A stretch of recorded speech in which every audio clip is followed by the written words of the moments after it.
I always thought I wasn't worth a damn. Even when I made all-pro quarterback. Even at the top of my game, leading my team to the championship, deep down, I didn't think I deserved any of it. That everything had come crashing down. And damn it if I wasn't right. But did I learn from that? Did I change who I was? Hell no. I just enjoyed wallowing in my own goddamn misery. Yeah, boo-hoo, right? Well, I'm done with that. Seeing the whole world go to hell puts your own goddamn problems in perspective a little bit. I would have died at the Royal Palms for sure if good people didn't put their lives on the line for me. Not to mention what happened in Moresby in that goddamn jungle. I've seen some sick and horrible things, brother.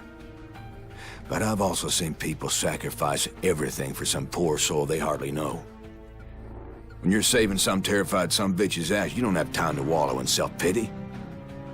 There's a lesson there. Shit, I'm not exactly sure what it is. I'm not that fucking smart. But I do know one thing, man. Logan Carter ain't as big a douchebag as everybody thought he was.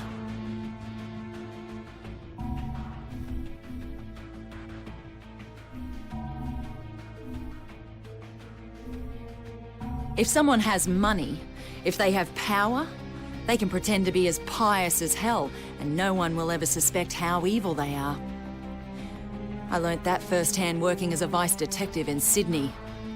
You know how many female half-Aborigine detectives there were before me? None. You think it was easy. Suffering the abuse of my so-called colleagues. Half of them hated me because I was a girl, and the other half didn't like the fact that my mum was a Koori. But when it's the end of the bloody world, no one gives a shit who you are, or how big your bank account is. I saw it in the resort as the infection spread, and the rich, they died just as quick as the poor. And in Moresby, where the powers that be blew the bridges and trapped the less fortunate in the worst of it. But in the end, it didn't save any of them. When all the lies are stripped away, and the only thing between them and the bloody end is me, suddenly Purna is their best friend. Well, bugger them. I'm not here for them. I'm here for the ones who can't protect themselves. Anyone who lives in fear. I will protect them, and I will die for them. Because I was one of them.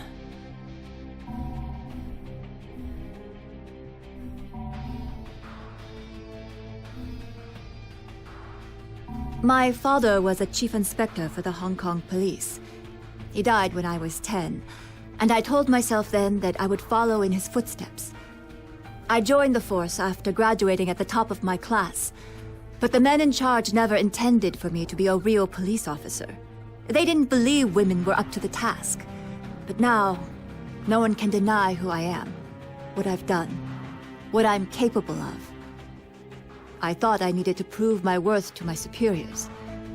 But now I know they are not and never were my superiors. It doesn't matter what they believe. It matters what I believe. And I know there is more to this tragedy than meets the eye. This infection, this plague is human-born. This is not nature correcting itself. This is mankind destroying itself. I saw how it swept the resort and reduced Moresby to bloody chaos.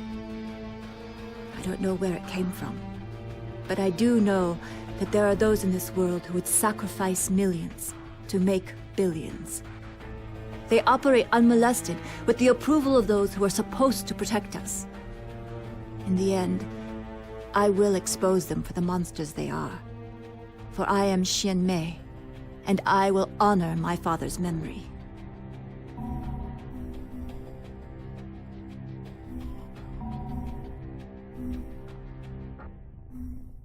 When I was growing up in New Orleans, All I ever wanted to do was rap. But man, I couldn't catch a break until Who Do You Voodoo. It was supposed to be a joke, but all of a sudden I was rich as shit. I had everything I ever wanted, man. Everything.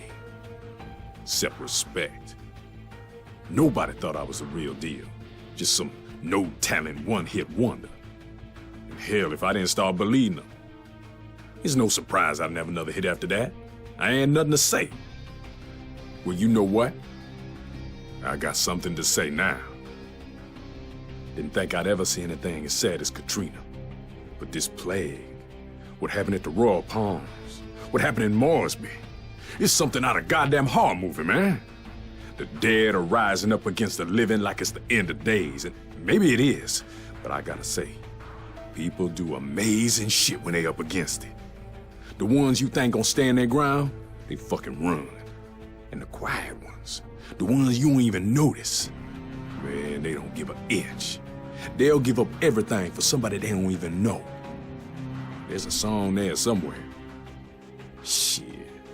I don't even know if I'm gonna still be standing when all is said and done. But if I am, believe me, Sam B got something to say.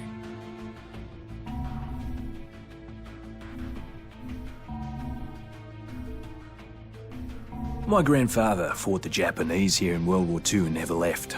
Married a local girl. My father was native-born and a sergeant major, so I'm second-generation military. And from the time I was 10, I wanted to follow in their footsteps. I wanted to be a soldier and protect and defend this country against all enemies. I did my job. Did what I was told. Always followed orders.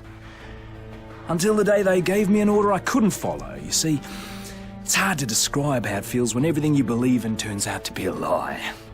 When the people you trusted let the ones you love die. And none of my commanders were born here. None of them knew the land and the people who lived here. None of them had to sacrifice anything. So they made others sacrifice what was dearest to them. I still can't believe I was the only one to say no, but I was the only one. I was accused of desertion and treason, and for that I was to spend the rest of my life in prison, simply for helping those I'd sworn to protect. Well, now I know who the real enemy is. And this fight is not over. I swore an oath. And as far as I'm concerned, John Morgan is still a soldier.